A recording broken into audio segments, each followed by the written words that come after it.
it's weird.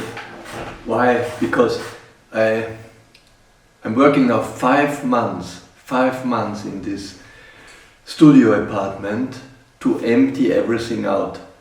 And after 5 months I had the last room prepared to store all the paintings. I built shelves, a floor in between and everything to put that in. And now I figured out after 5 months it's even not possible. I have to get that to another place. So I'm removing everything and I take everything what is sorted back out and move it around again in another place. I'd be a little bit desperate at the moment, or how can I say, it's like a déjà vu. It comes back, the same story. Oh my God. And the most interesting or the most important question I have to ask myself now is, why have I done this amount of production? For what is it good? Why? What kicked me in that direction? What gave me the possibility? And now, I would say when I get older, definitely more and more, I'm asking, what was that good for? Was that? Yes, I enjoyed it, and it was important for me, but there's a huge amount of production. So somebody has to do something with that, but not me. I cannot be the guy who created that or did the production and had the ideas to go through that all. But now it's there. What we do with that, just moving it around, it's annoying for me.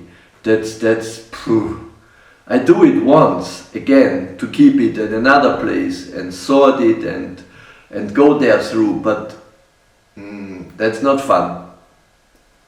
The production, and that's a strange change. I have the feeling I get kicked out.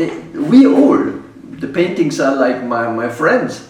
We all get kicked out into life or into other places. And at the end, if it ends up that one day they come to people, they enjoy that and have a good inspiration and a good power of that, then it was good.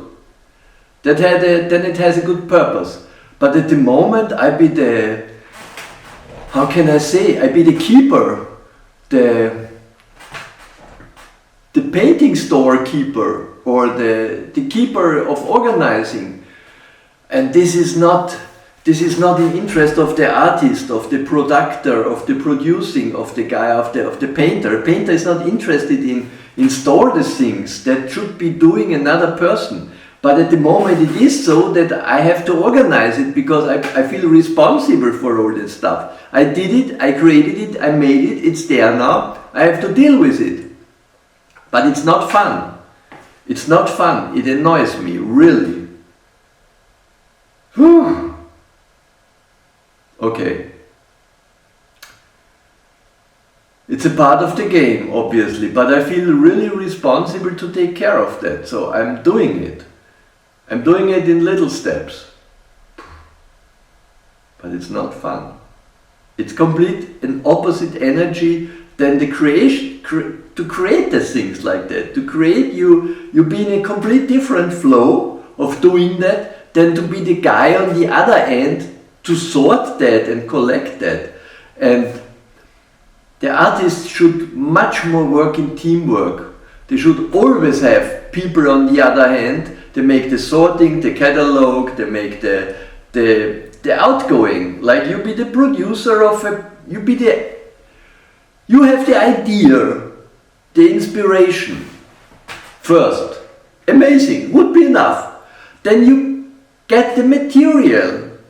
Then you produce the product and create it and work it out till it is good. Then you store it and take care that it is in a good shape. And then you have to organize the selling and in what other production line is one person responsible for all of that? That's completely idiotic. And it's completely idiotic that that is set up that way, and that an artist has not a better system running from the beginning. That's really not good. I don't agree with that anymore. I mean, Picasso had all the famous artists they had, it was teamwork. There was nobody alone. And I was also not alone. I had also temporarily teamwork and people that helped me. That was, otherwise it would never worked out. Alone, no way to produce that all.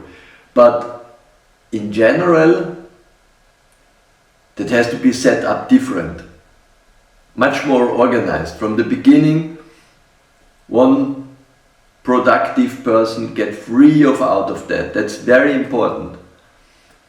So, okay, it's a message for young artists in the future. But in my time, there was no other possibility. There was not a structured organization or whatever who says, oh, you can do it this way and that's the perfect system, and you focus on that part, we focus on that part, we focus on this part.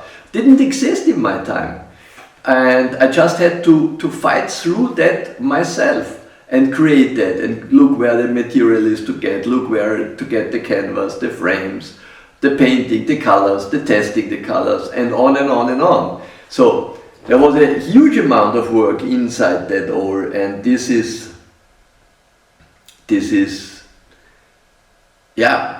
that was my time, but I'm not recommended again for young artists. I would say organize it better from the beginning. Take care that you have a good structured flowing system running that.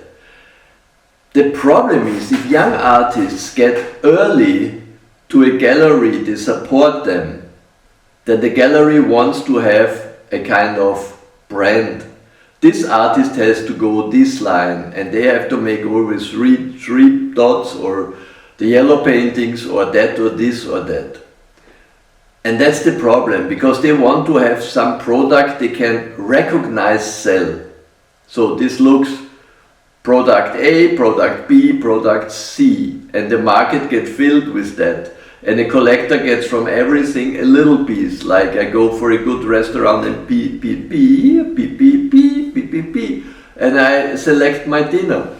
But for an artist, for a young artist, this is in my mind the ruin.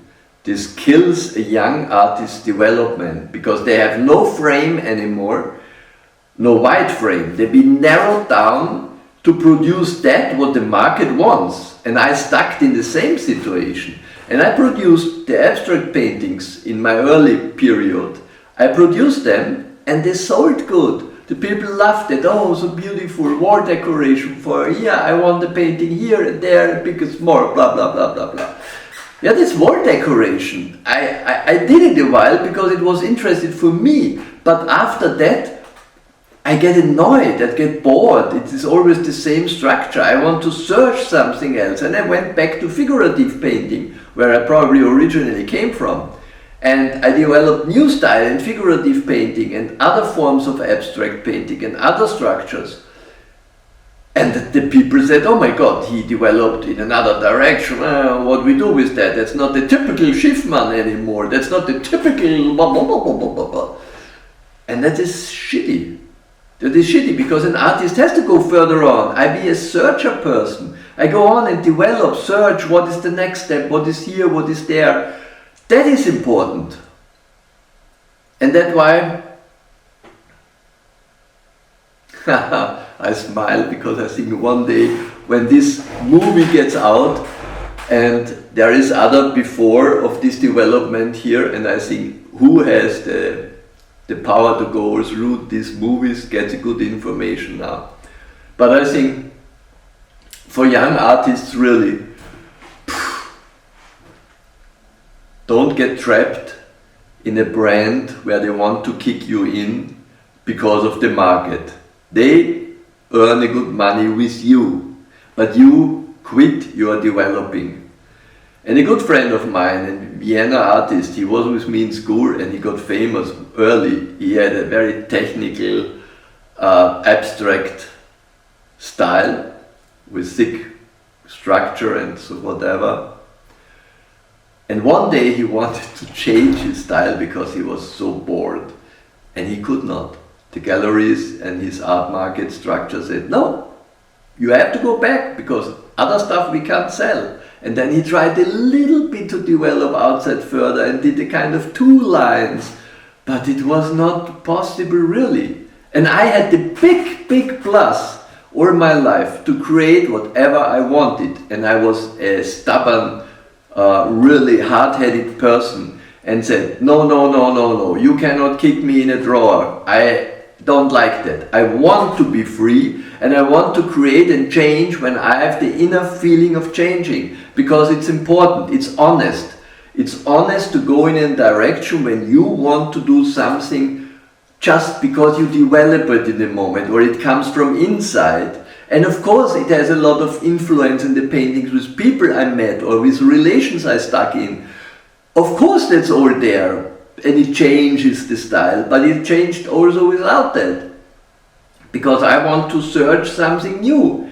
And there was a nice saying once, if you put a ladder up and put a paper on the floor and let Picasso, Dali, Max Ernst, Jack Pollock, whatever, whoever famous artist climb up the ladder, there's a paper on the floor, give them a glass of ink or whatever and say just drop it, and it makes splash on the paper and it dries, and there's somebody said you can afterwards see who did it, because once looked like the Picasso, once looked like Matisse, once looked like Jackson Pollock, once looked like whatever. It's even this moment has the handwriting included, and I think it's very interesting because this is not only philosophic, this is spiritual interesting.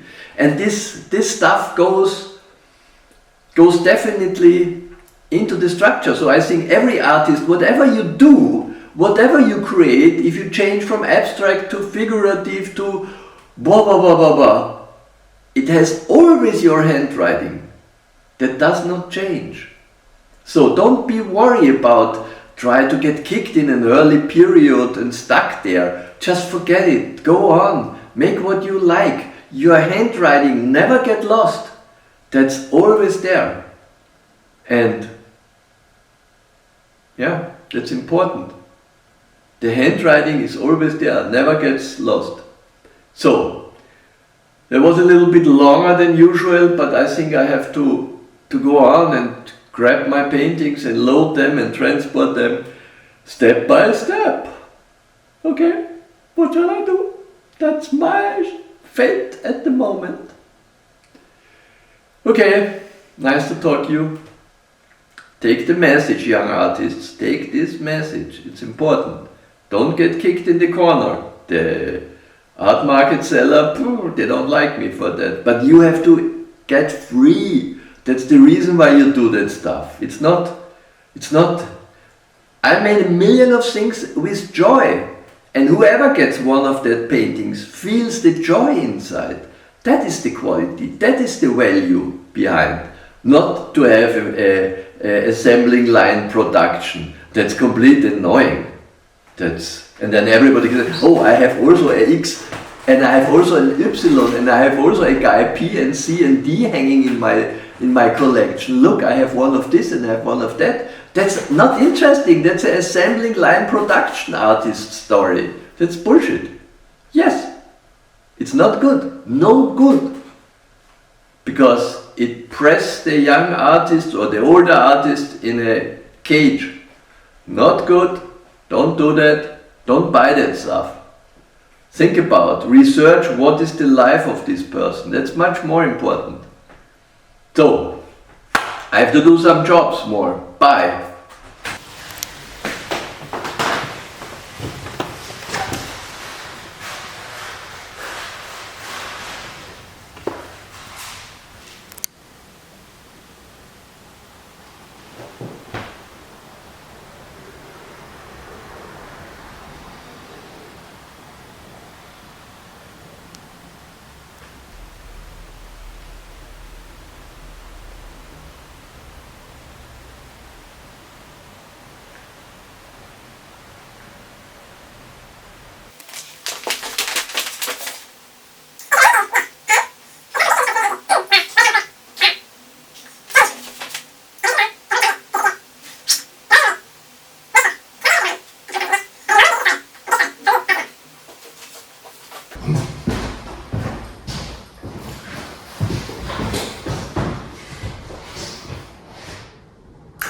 If somebody asks you what you want to explain at the end of a period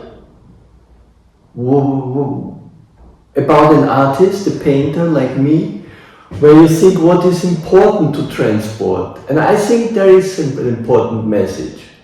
And that is like di da da da do da da da di da di da di da di do da da do do do the di da da da di the boo bee bean the bee boo ba ba no this is a very hana hono and a hana hono is then a masa hana budu budu it what